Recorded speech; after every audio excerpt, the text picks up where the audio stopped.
To the person in the worship team, to the person who sits at the back, to the couple doing the dishes, to the person at the gym listening to this podcast, to the person on TikTok who has stumbled across this clip, to the person at 2 a.m. who is down a YouTube rabbit hole and has found this video, to the person who probably doesn't believe in God, to the person hurt by the church, to the person asking why, to the person who wants to go deeper, to you, whoever you are, wherever you're from, whatever your experience of faith, church, or God is, to you, you were created on purpose.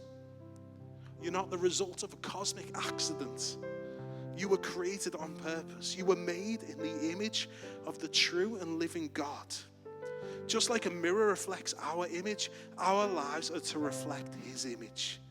The beauty of the Creator is visible in creation, and you are his masterpiece. You were put together piece by piece in your mother's womb. You were created on purpose. You matter. Your life matters. What you think, what you do, what you say, how you feel matters. You were created on purpose. You were created for a purpose. You're not an ornament on a shelf gathering dust. You were not made to be a spectator. You were not made to be a number in a crowd. You were created on purpose for a purpose. You're not a spiritual consumer. You're not a religious box ticker. You aren't in a lifelong battle to keep some distant God happy, to do the right things so he might not smite you.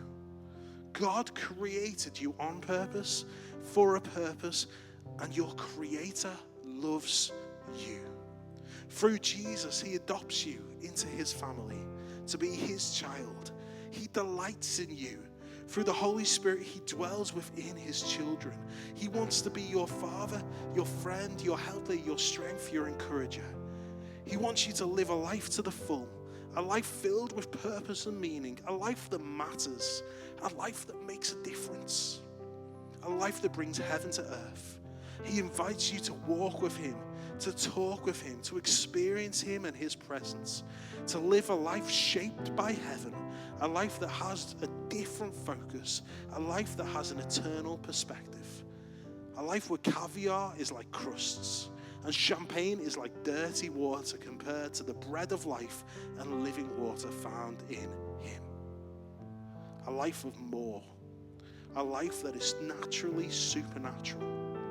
A life where you grow closer and closer to the one who made you and further away from the world. A life where his grace is sufficient, where his love never ends and his kingdom comes and his will is done on earth in your life as it is in heaven. A life where when in you and through you, he does exceedingly abundantly more than we can ask or imagine. You were created on purpose. You were created for a purpose. The time is now.